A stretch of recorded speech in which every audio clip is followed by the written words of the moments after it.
Bom pessoal, hoje, dando sequência às nossas videoaulas, nós vamos aprender um pouco sobre circunferência, diâmetro da circunferência, raio e comprimento da circunferência. O que seria comprimento da circunferência? Eu tenho uma circunferência aqui, o comprimento dela seria essa borda. Então agora eu vou medir o comprimento da circunferência. Medindo aqui, deu 28,3 centímetros.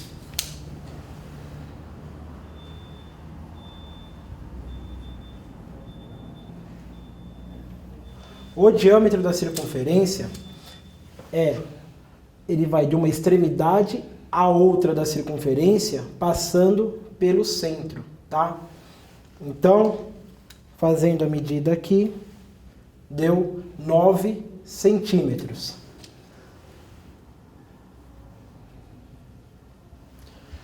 Por que eu marquei dessa maneira os valores? Porque nós queremos descobrir o valor de uma constante, chamada π, que nós já vimos no ensino fundamental. A hora que eu faço essa divisão de 28,3 dividido por 9, vocês vão verificar que vai dar um valor de 3,14. E isso vai acontecer sempre. Vamos fazer o teste? Pessoal, do relógio, eu já tinha feito até a ilustração aqui, ó. Ele tem 30 centímetros de diâmetro e o comprimento dele é 94,2. Então, ficaria 94,2 centímetros dividido por 30 centímetros, que também daria 3,14. Esse 3,14 a gente representa por uma letra grega chamada π.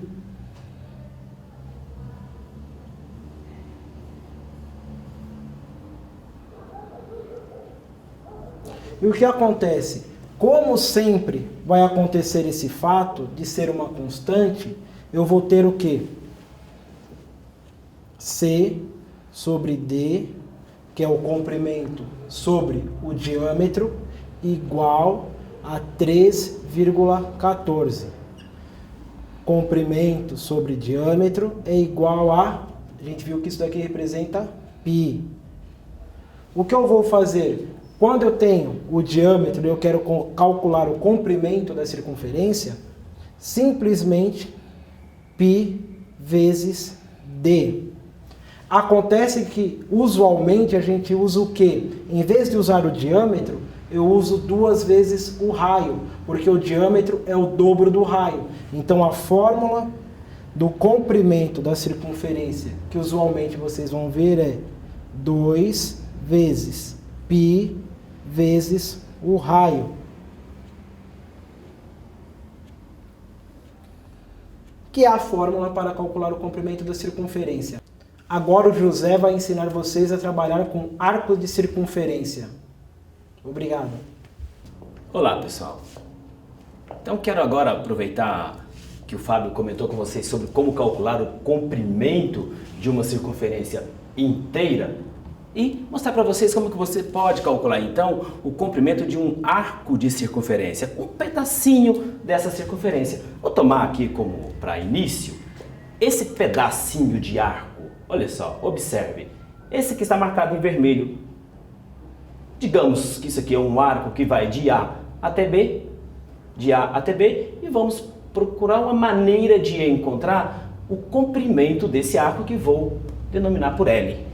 Isto é, o arco no sentido anti-horário AB, vou denominar por L. E a proposta é uma maneira de encontrar o comprimento desse arco. Fábio acabou de comentar que se você tiver uma circunferência inteira, esse comprimento pode ser calculado pela expressão bem simplesinha que o comprimento se obtém através do produto do diâmetro representado por 2r pelo valor π. Então temos 2πr. Essa é a expressão que permite você calcular o comprimento da circunferência inteira. Veja bem, então, como calcular o comprimento de de um arco de circunferência. Um pedacinho da circunferência. A circunferência inteira nós já vimos como calcular. Agora, e um arco de circunferência? Pois bem, tomemos então a seguinte comparação. Observe que em uma circunferência inteira nós temos um ângulo de 2π radianos. Então, olha só, vamos fazer uma pequena comparação. Se a circunferência for inteira, eu tenho 2π com uma representação em radianos, o que me dá um comprimento igual a 2 vezes π vezes o raio da circunferência. Este é o raio da circunferência. Ok? Bom, agora, e esse comprimento, esse arco L, que é representado por um angulinho alfa? Então veja bem, pessoal, esse ângulo alfa, um pedaço desta circunferência que antes era 2π, caso considerado inteira. Então veja bem, se eu tiver um ângulo alfa, qual será então o comprimento dessa circunferência?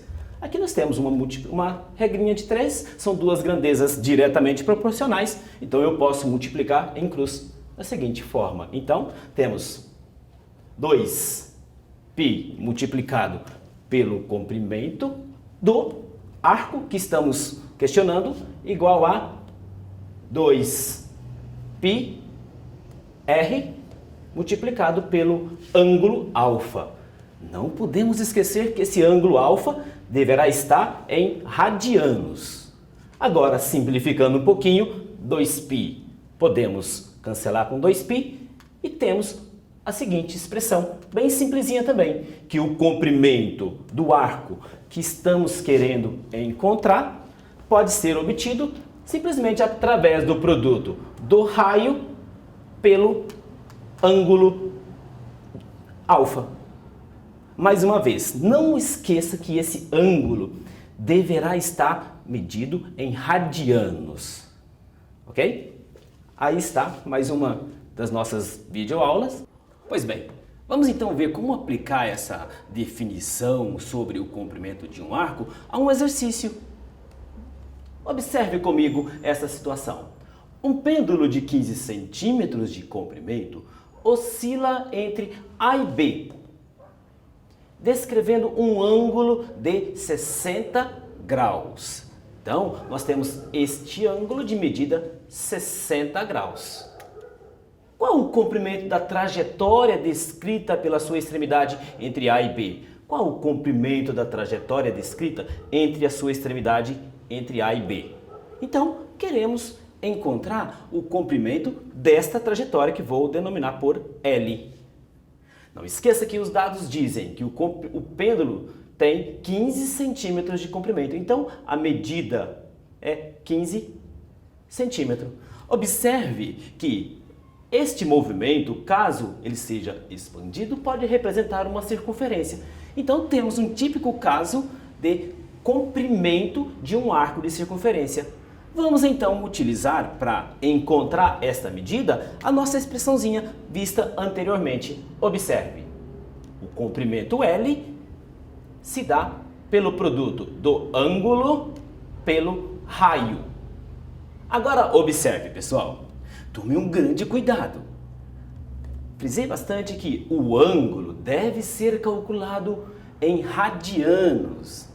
Ele deve de estar representado em radianos. Então, vamos substituir o valor do ângulo de 60 graus pela sua respectiva medida em radianos. Isto é, um ângulo de π sobre 3, multiplicado pelo raio que é 15 centímetros. Agora, simplificando, nós temos aqui que o comprimento deste arco de circunferência equivale a 15, simplificando por 3, temos 5 vezes π centímetros. Vale observar que em alguns casos o examinador ele sugere um valor para o π. Neste caso, sugere usar 3,1. Ressalto que isto é uma aproximação. Então veja bem, vamos encontrar exatamente qual é o resultado do comprimento desse arco. Então veja comigo, já encerrando, o comprimento do arco se calcula fazendo 5 vezes o valor do π sugerido, 3,1 centímetros. Ok? Isto é, o comprimento equivale a 15,5 centímetros. Ok? Então, este é um exemplo de uma aplicação dessa expressãozinha simples, mas de grande utilidade. Ok? Muito obrigado, espero que vocês tenham gostado. Olá, pessoal. Vamos aproveitar então a aula do José, essa definição de comprimento de circunferência, e vamos aplicá-la à física. Vamos aplicá-la, para ser mais específico, no estudo do movimento, ok? Bom, coloquei aqui na lousa, então, a definição então, do comprimento da circunferência como o ângulo descrito multiplicado pelo raio que eu tenho da circunferência. Tá? Vamos lembrar de mais algumas coisas aqui na física. Aqui eu tenho a definição da velocidade escalar como variação da posição dividido pela variação do tempo. Tranquilo? Agora aqui um conceito que para alguns será novo. Tá? Como a velocidade angular. Velocidade angular. Se a gente pensar numa analogia da velocidade escalar com a velocidade angular, o que seria a velocidade angular? Bom, velocidade escalar é a distância dividido pelo tempo. Aqui, na velocidade angular, eu vou pensar ela como um ângulo dividido pelo tempo, ou seja, imaginando um movimento circular, eu penso no ângulo que foi descrito por esse movimento, divido isso pelo tempo e eu tenho a velocidade angular, ok? Agora vamos dar um jeito de relacionar isso daqui. Isso aqui fica mais próximo. Como que a gente vai fazer? Vamos pensar aqui, ó, velocidade escalar, ΔS sobre ΔT. Vamos imaginar um deslocamento qualquer, um deslocamento L. Então, o meu ΔS será L, dividido pelo tempo. E aí olha só o que eu vou fazer. Como que eu calculo o comprimento dessa circunferência L? Posso calcular como o ângulo multiplicado pelo raio. Então é isso que eu vou fazer essa troca. Então na velocidade eu vou ter alfa vezes o raio dividido pelo tempo. Maravilha? Agora perceba uma coisa, olha o que eu tenho aqui. Alfa dividido pelo tempo. O que é alfa dividido pelo tempo, gente? É a velocidade angular. Então eu vou fazer essa substituição. Onde eu tenho ângulo dividido pelo tempo, eu vou colocar a minha velocidade angular, o ômega, essa letra grega, multiplicado pelo raio. E aí eu chego em uma relação muito preciosa para poder comparar a velocidade escalar com a velocidade angular. Vamos pensar o seguinte, vamos imaginar esse desenho aqui de novo, vem para cá. Vamos imaginar uma vista de cima de um carrossel. Então vamos imaginar nesse carrossel duas crianças brincando, uma em um carrossel, um cavalinho nesse ponto e um outro nesse ponto. Qual que é a diferença desses dois pontos que eu vou chamar de ponto 1 e ponto 2? A criança que está no ponto 2 está mais perto do centro do carrossel, não está? Significa que tem um raio menor do movimento. Agora a criança número 1 aqui, em seu cavalo, está a uma distância maior do centro, ou seja, tem um raio maior no movimento.